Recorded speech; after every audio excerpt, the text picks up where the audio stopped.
Welcome to this brief video from the ICGP on the Women's Health Requirement for GP Training. This video, along with the others, will help acquaint you with your new learning platform, ICGP EPA, and how the portfolio reviews support you to fulfill the Women's Health Requirement. Should you need further clarification, please speak to your local scheme directing staff or contact us at curriculum@icgp.ie. The learning records you accumulate in ICGP EPA will be reviewed regularly by your clinical supervisor and your scheme educational supervisor. Most of the time, this review will be as an assistance to your learning. The purpose will be to observe that you are progressing in clinical ability and responsibility. This view will help you plan your training to be safe and efficient. Your accumulating record of achievement will provide rapid information to your teachers about how best to tailor a learning plan for your specific learning needs. Your clinical supervisor and educational supervisor will have similar views of the dashboard available to them as will be available to you. We believe you will find this dashboard a useful guide to you in your learning journey. Along with that, your scheme staff will also be able to see at a glance views of a number of trainees as illustrated in this slide. These views will give broad information about general progress and also will help the scheme educational staff see areas which require more investment for all their trainees. But the multiple views will be restricted to certain key people only. As the accredited body for GP training, the ICGP must ensure certain minimal standards of professional and clinical ability have been reached by our qualifying GPs. EPA learning records will help build the evidence that you have reached the standard. At a couple of points in your training path, your EPA learning records will be reviewed for evidence that you are demonstrating safe practice. These reviews will initially occur for the Women's Health Requirement. In time, the reviews will be broadened to all areas of clinical practice so that ICGP EPA learning records can replace all clinical placement logbooks. These progress reviews are called Summative Entrustment Decisions. You may know by now that ICGP EPA learning entries are classified according to 18 EPAs or entrustable professional activities. These are 18 areas of learning which are most relevant to practicing as a GP in the future. Each EPA offers 3 tools by which to record your clinical learning shared with a supervisor. 2 of the tools are shown here, the PIP-C and the case-based discussion. You choose what is relevant in this tool from 4 to 6 domains, also called core competencies, under which to record your learning records, so that with multiple learning entries, a rich picture of your learning and growing ability is built. Domain 3 is shown here. Please view the other videos on the EPA website if necessary. For the Women's Health Requirement, the evidence likely to be used for summative entrustment decisions is shown in this and the following 4 slides. The first area is evidence of progression in learning. Your learning records may move up and down the levels of supervision. The Americans call this the hills and valleys of learning, from high to low supervision, but the general trend should be towards lower levels of supervision and towards independent practice. Where the supervision level is described in your day-to-day clinical activity, these are called ad hoc entrustment decisions. It is expected you will require high levels of supervision, at least at first.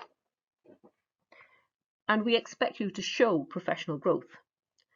Demonstration of professional growth is something of which you should be proud and want to show for your whole professional life. Another likely evidence which will be sought is that over time you've reached a level of independent practice in some of the 4 to 6 domains in sample presentations of obstetrics and gynecology. You can use any relevant EPA to demonstrate having reached this level of supervision. To help make your learning entries easily searchable, it is a good idea to name the presenting obstetric or gynecological condition in the clinical description of your learning entry. There is no specified number of entries. Your goal is to reach the standard, not to complete an arbitrary number. We know that different trainees may reach the required level at different rates, and that this will also vary according to the area that you are practicing in. We also understand that the opportunities afforded to trainees will vary. However, we will be looking for common standard GP presentations, and we're using sampling rather than set lists.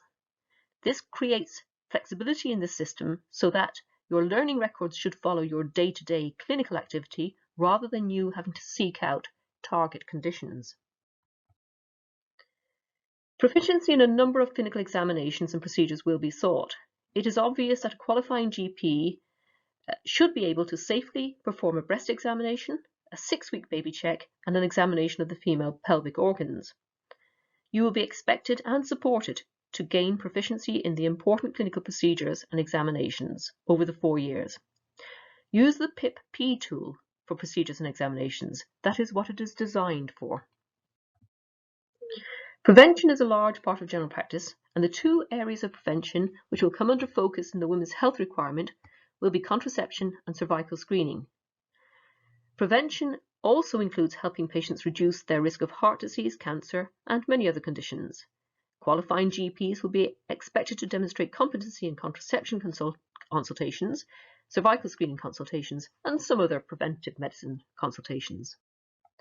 Finally, there will be requirements in communication skills, in demonstrating awareness of the legislation which influences this area of medical care, and in demonstrating awareness of the social determinants of health.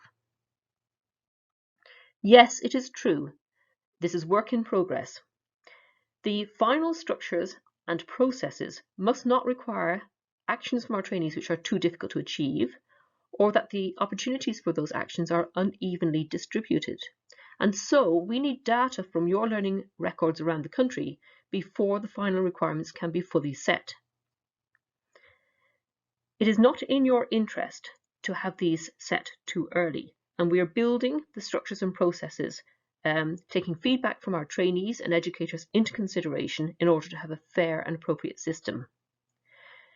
The full criteria will be clarified in the near future, and you have 4 years in which to gather your evidence.